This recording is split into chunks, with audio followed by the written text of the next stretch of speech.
We get ready to head to Nashville this afternoon. Uh, bring back great memories. Um,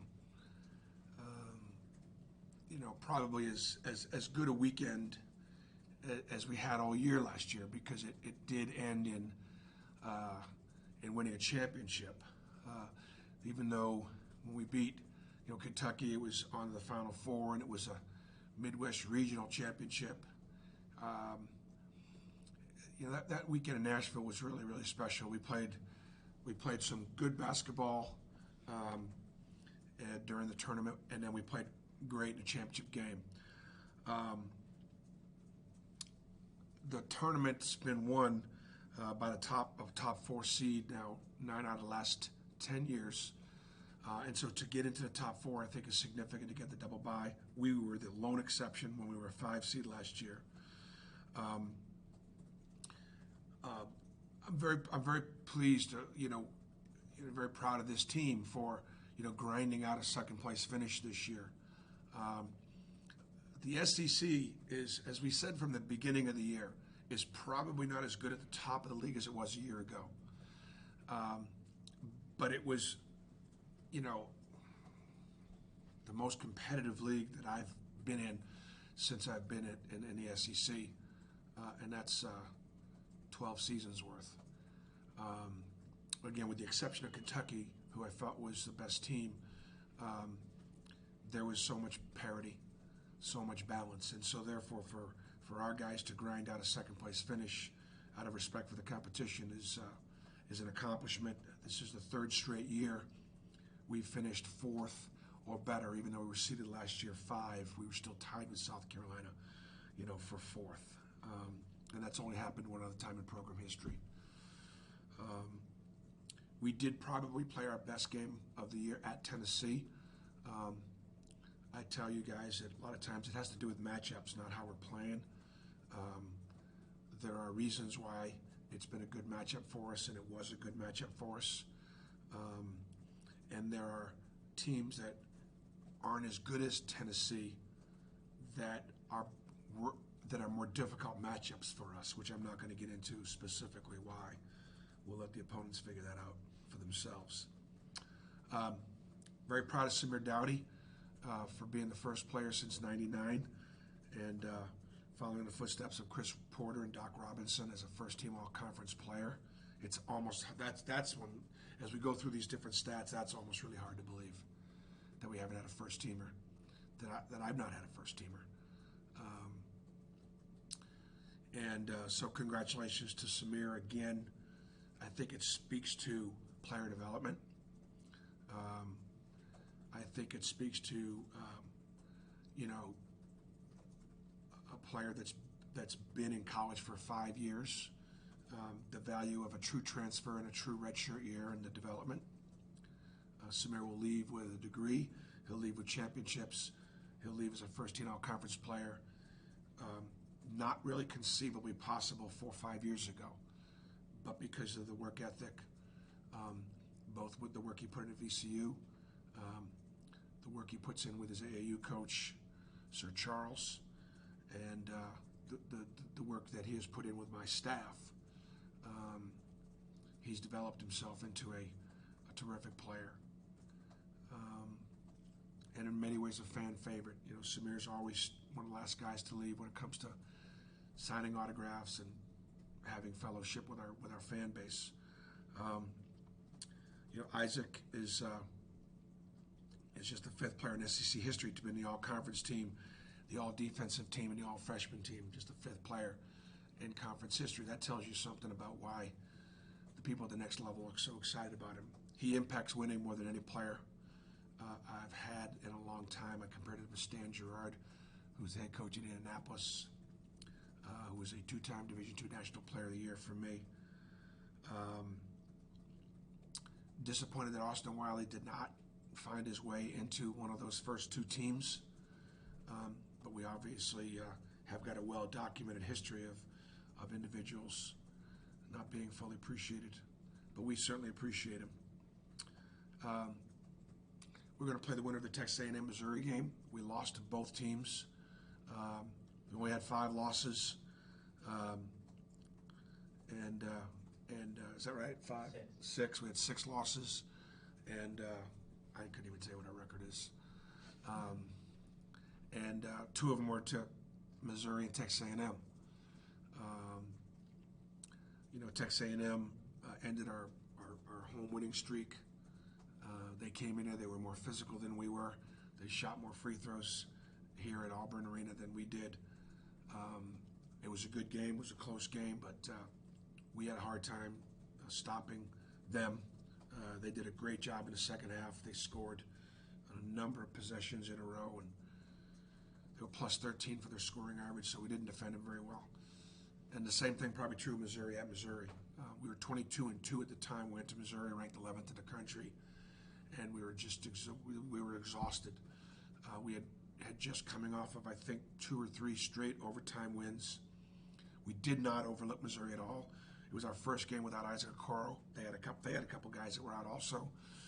They played harder. They played more physically than we did.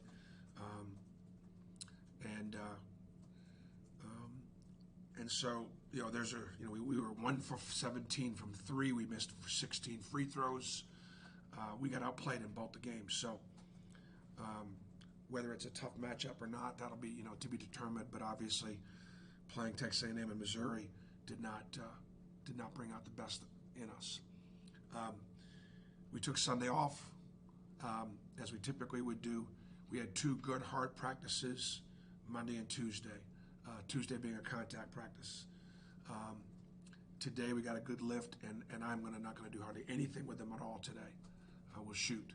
We'll do a walkthrough, but we're not going to be on our feet very much. We'll travel today. We'll watch a lot of film, and we'll get back to practicing on tomorrow. We practice at the arena in the morning, and then we'll practice at Vanderbilt later in the morning. The team will be doing some community service tomorrow. Thursday afternoon in Nashville. We'll be spending about an hour and a half working in a facility where people are going to be able to, come in and get supplies and things like that, and we'll get some work. We'll get some work done and let our kids pitch in a little bit because of obviously the devastation that's taken place in Nashville. We don't play Thursday. And I thought that rather than just taking that day off completely, that we'd see if we could do some good. So that's kind of what our schedule is. You said that was your best game at Tennessee, but you also said matchups had a part in that. Can you repeat that performance going forward, do you think? Well, let's see how many games we played. 31. We played 31 games, and it just so happens that in our 31st game we had our best overall game. Can we do it in our 32nd game? I don't know.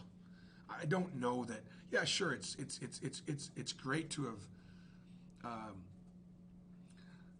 It was great to go on a road in front of 20-something thousand people and never let the home team get the lead. I think. Correct. And to do it offense on both ends of the floor.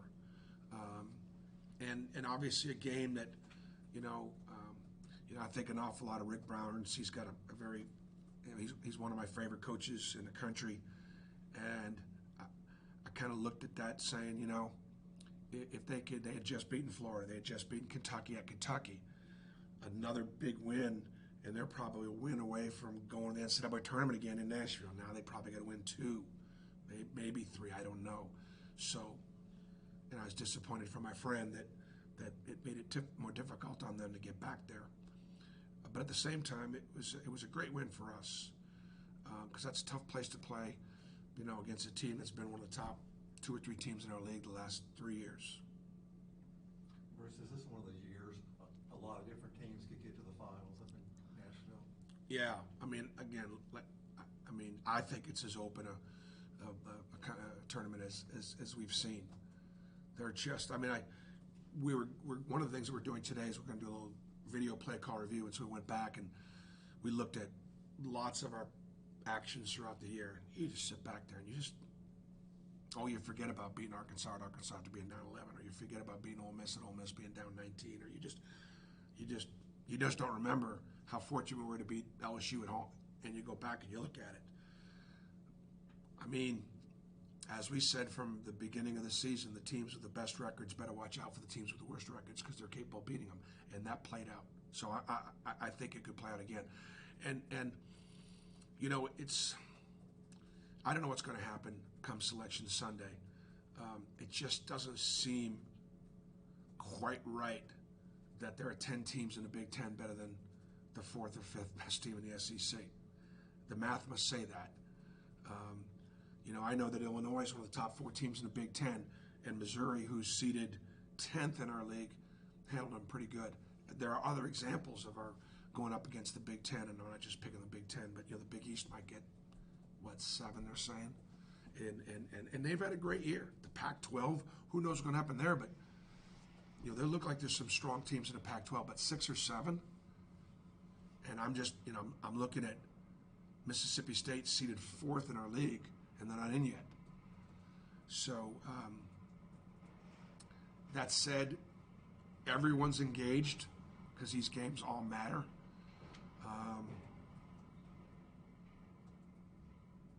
So it should be interesting.